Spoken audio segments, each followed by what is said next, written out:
नमस्कार, पंजाब केसरी में आपका स्वागत है। मैं हूं बलवंत तक्षक।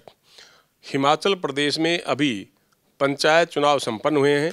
हरियाणा राज्य निर्वाचन आयोग के मुख्य चुनाव आयुक्त दिलीप सिंह हिमाचल के दौरे पर थे। किस सिलसिले में गए थे और वहां उनका क्या अनुभव रहा, आइए जानते हम दिलीप सिंह जी से। सर, आपका स्वागत है। हाँ, थैंक यू। हिमाचल आप गए थे अभी, तो क्या देखा और किस मकसद से आपका दौरा हुआ? जी हाँ, हिमाचल प्रदेश में पंचायतों के आम चुनाव, मतलब पंचायतों के ब्लॉक समिति के एंड जिला परिषद के आम चुनाव अभी संपन्न हो रहे हैं और 17, 19 और 21 जनवरी को वहाँ पे चुनाव हुए। वहाँ के जो राज्य चुनाव आयोग है और वहाँ के जो आयुक्त हैं श्री पार्थसारथी मित्रा हैं, उन्होंने जो है जो हरियाणा से मुझे और दिल्ली से Shri S.K. Srivastava state election commission उन्हें बुलाया था और उनका एम ये था कि हमें एज ए स्पेशल ऑब्जर्वर बुलाया गया। स्पेशल ऑब्जर्वर का मतलब यह है कि हम वहाँ जा कर के उनके किस प्रकार से उनका पंचायत की कार्रवाई चल रही है उसे देखें, हमारी अगर कोई सुझाव है उन्हें बताएं और वहाँ अगर कोई सीखने की बात है तो उसे हम सीखें। तो मैं बताना चाहूँगा कि हम वहाँ पर गए 17 तारीख और 19 तारीख को जो चुनाव हुए थे पंचायतों के, हमने वहाँ पे बहुत से गाँवों का दौरा किया। जैसे हमने शुरू जो किया वो हमने बड़ौग से शुरू किया, उसके बाद हमने सोलन में पंचायतों के चुनाव देखे। वहाँ से हम चैल गए, चैल के आसपास के गांव में जो चुनाव हो रहे थे उनको देखा। चैल से हम कुफरी गए, फिर शिमला गए। तो इस प्रकार से काफ़ी लंबा दौरा करके हमने पंचायतों के चुनाव को होते हुए देखा। मुझे ये बताते प्रसन्नता है कि हिमाचल में जितने भी चुनाव हुए वो बहुत ही जो सफलतापूर्वक हुए और बहुत ही पीसफुल हुए और फेयर हुए। और वहाँ पर हमने लोगों से भी बात की और जो कैंडिडेट्स थे उनसे भी बात की कि कोई अनियमितता तो नहीं है, कोई गड़बड़ तो नहीं है, कोई बोगस वोटिंग तो नहीं हो रही, किसी नियम का उल्लंघन तो नहीं हो रहा है। मुझे प्रसन्नता ये बताते हुए कि एक भी मतदाता ने या कैंडिडेट ने किसी प्रकार की शिकायत की बात नहीं की। उन्होंने कहा कि बहुत शांतिपूर्ण ढंग से कार्य हो रहा है और बहुत अच्छा चल रहा है। वहाँ एक अच्छी बात देखने को ये मिली कि चुनाव में, क्योंकि कोविड के टाइम पे हो रहे हैं, तो उसके लिए अलग से प्रावधान किया हुआ था उन्होंने। और हमने जब वहाँ देखा है कि उन्होंने किया हुआ था कि अगर कोविड का कोई ऐसा व्यक्ति आता है जैसे कोविड है या कोविड के लक्षण हैं या वैसे बुखार है, तो जब भी कोई मतदाता आ रहा था तो उसकी थर्मल स्कैनिंग हो रही थी। तो एक तो वो किया था और सभी को जो है वो सैनिटाइजर से वो करवाते थे ताकि वो वोटिंग के टाइम पे। और अगर कोई ऐसी स्थिति आती थी कि किसी को कोविड के लक्षण हैं तो उसके लिए अंतिम जो घंटा है, लास्ट आवर 4 से 5 बजे तक, वो उन्होंने फिक्स किया हुआ था और उसमें ही आकर के वो व्यक्ति लास्ट डाल सकता था। और जब लास्ट घंटे में वो व्यक्ति वोट डालने के लिए आता था तो उसे PPE किट पहनाया जाता था और हेल्थ डिपार्टमेंट का जो भी वर्कर है, डॉक्टर है, वो उसको अंदर लेके जाता था। सारा स्टाफ वहाँ से बाहर आ जाता था और फिर वो उसकी वोटिंग कराता था। तो इस प्रकार से कि ताकि जो अंदर लोग बैठे हैं उनको संक्रमण ना हो और ना ही उस गांव में हो। तो इससे एक उन्होंने बहुत अच्छा कार्य किया। और इससे जो मैंने देखा है कि वहाँ पे महिलाओं में बहुत जोश था जो इलेक्शन लड़ रही थी, तो महिला सशक्तिकरण की बहुत बात हुई है और चुनाव बड़े अच्छी ढंग से हुए। तो हम हरियाणा के लिए, दिल्ली के लिए भी हमने वहाँ से काफ़ी सीखा।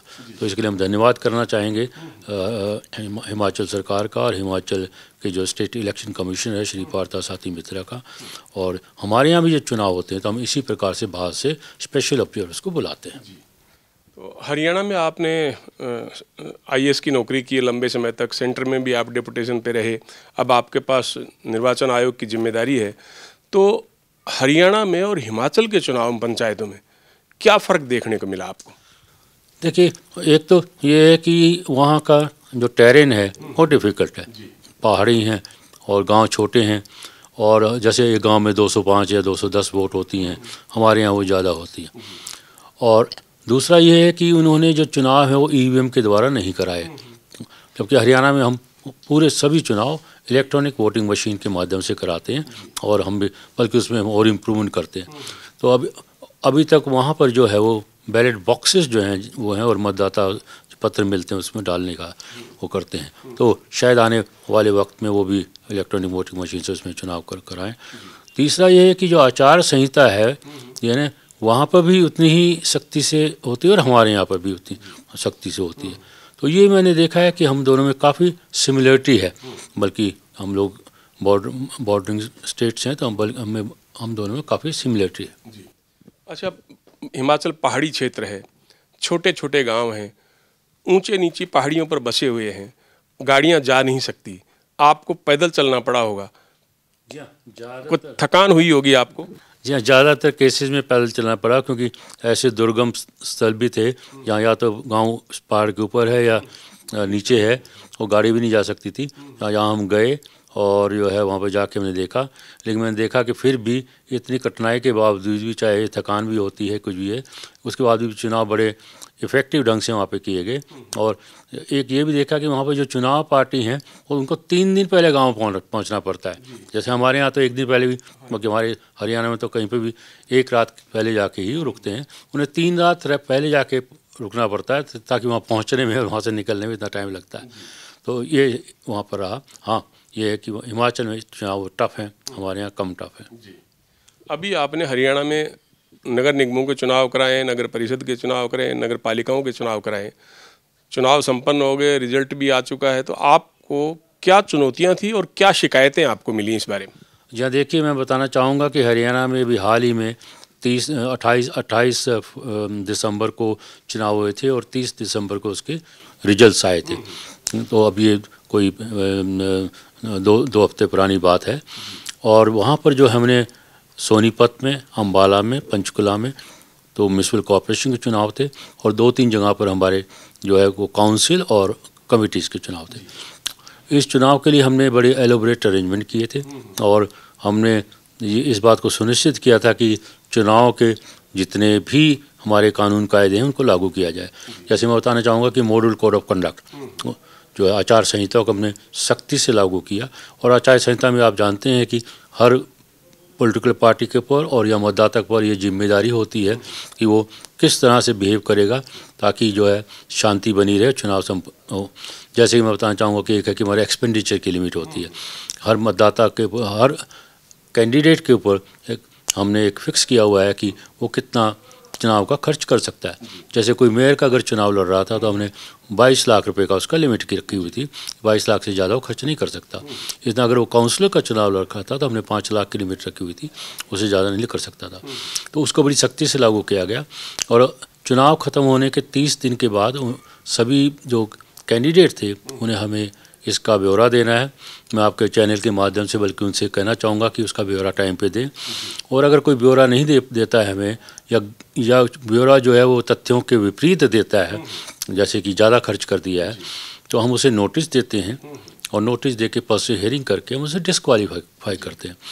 We can disqualify them for 5 year. इसलिए मैं जितने भी उम्मीदवार खड़े हुए थे, चाहे वो चुनाव जीते हों और या चुनाव ना जीते हों, उनसे अनुरोध करना चाहूँगा कि अपने चुनाव के खर्चे का ब्यौरा हमें दें। तो पिछले चुनावों की तुलना में इस बार आपने खर्च की सीमा में कितनी बढ़ोतरी की है? हमने 10% की बढ़ोतरी की, क्योंकि हमारे पास जो राजनीतिक पार्टियों के सुझाव आए थे, उन्होंने कहा था कि कोविड के कारण उनके खर्चे में ज़्यादा खर्च होने की संभावना है। तो जो पिछले साल के जो हमारे थे उसको बढ़ा करके हमने 10% की बढ़ोतरी की थी।